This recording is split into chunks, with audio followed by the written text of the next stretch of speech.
हाँ चले शीत लहर तेरे शहर देख ले, रे मौसम या हो रहा कत्ती जहर देख ले।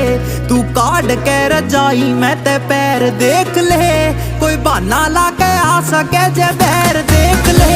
हाँ चले शीत लहर तेरे शहर देख ले, रे मौसम या हो रहा कत्ती जहर देख ले। तू काट के रजाई मैं ते पैर देख ले, कोई बहाना ला के आ सके जे बहर। छोड़ कप्पा ने पिला दूं तन्ने कुल्लड़ में चा गिरा तापमान, तेरी जद झुकी